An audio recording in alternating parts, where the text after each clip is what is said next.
Our next guest helps children and families worldwide get clean water so they can survive and thrive. Tim Mutu is the co-founder of H2O for All. Welcome to Context, Tim. Thank you. Thank you for having me. Great to be here. Well, we were delighted to send Musa out with you guys at Water for All. Yeah, he's wonderful to work with, our staff photographer. But this began for you in a very interesting way on beginning to tackle Water for All. Tell us about how you got involved. It did. I remember when I was going through university, and I went to Ryerson University here in Toronto, and I was trying to figure out what I wanted to do. And in my faith, being a Christian, I wanted to connect some of those things that I've read throughout the Bible of helping the poor and helping the widow and the orphan. And I was like, how can I connect some of these things that are so close to my heart?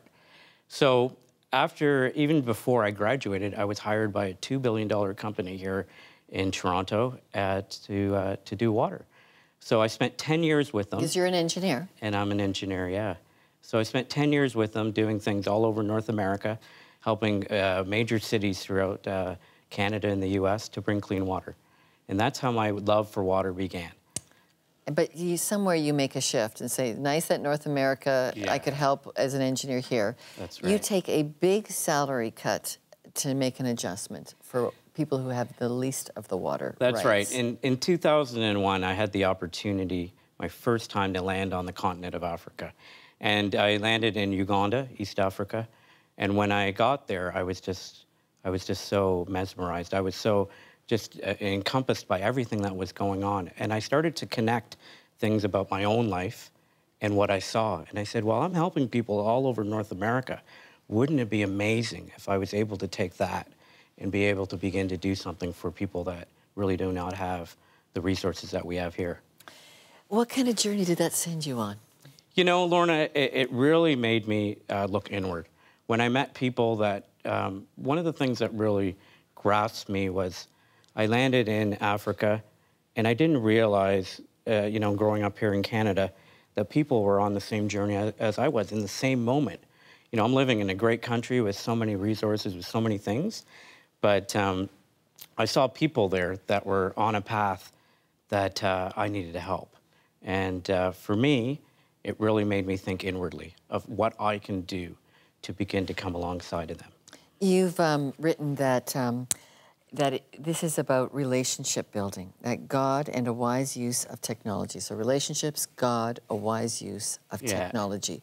This is a very spiritual undertaking for you. It is. You know, I really wanted to find a way to connect all the facets of my life. My spiritual journey, the things in my educational background, the things that I love to do. And for me, this was a big undertaking, to be able to leave a $2 billion company and to go and to fall in love with people that just don't have the resources to take care of themselves. How did you make ends meet financially? You know, I can only say that it was God. I can only say that he had the purpose and he had the plan. And every time that I came up to a hurdle of finances, things just worked out. And I knew it was his plan. I knew it was something that I needed to do. And it was just incredible to be able to walk into that and to be able to see him perform miracles in my life all the time. When did this sureness that you can be in relationship with God like that begin for you? How did that get discovered? Mr. Engineer, Mr. Science.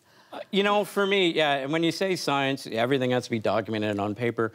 But for me, you know, I grew up with an amazing family with Christian parents. I grew up with amazing brothers. That I really saw the power of God in our family. But when I traveled overseas and I saw people who every day have to find food for their children, have to find medicine for their loved ones, it became difficult. But I was able to see God in those people.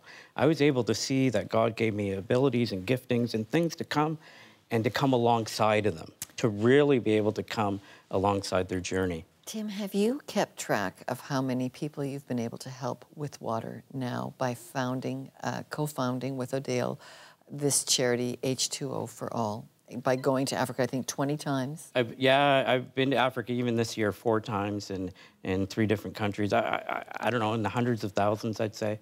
We've impacted people just to be able to say, you know, we are going to come alongside of you. And when I think about coming alongside of somebody, it's not really doing everything for them. It's empower them.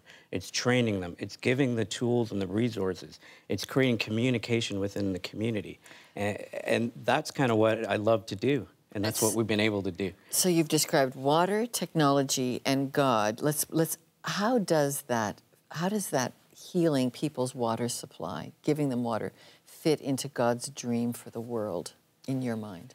You know, water is the #1 thing that we need to survive. It really is. And most of the diseases that are happening, most of the hospital beds that fill up the hospitals are all related to preventable diseases. And I really think God wants us to use our giftings and talents, wants us to say, well, what do we have to offer to somebody that might not have what we have?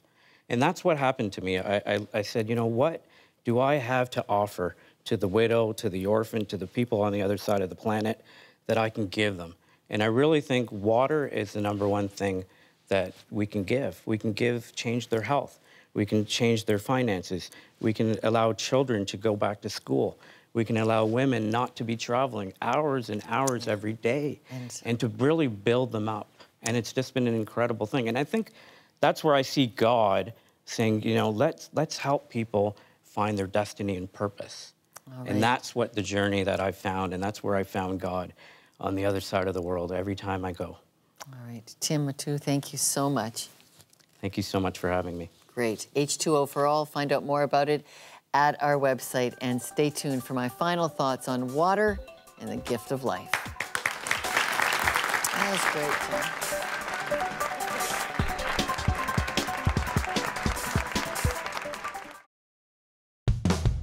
We want you to be a part of our studio audience. If you're in the Toronto area, contact us. I was challenged today about how I take the supply of clean and safe water totally for granted. And I assume it will be there when I need it. When God made the world, He filled it with resources, but He gave us the responsibility of using them wisely and sharing natural resources with others. The next time I drink a glass of clean water, I hope I won't forget that it comes both as a gift and a reminder. There is much work to be done to ensure that water is available for all, and getting it to rural villages is the most effective way to fight poverty.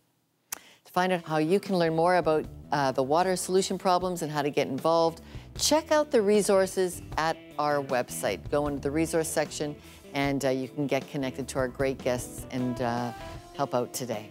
Well, send us your feedback on today's program.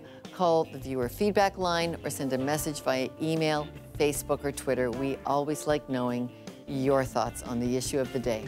For all of us, I'm Lorna Duick. Thanks for watching, and join us next week as we explore life beyond the headlines.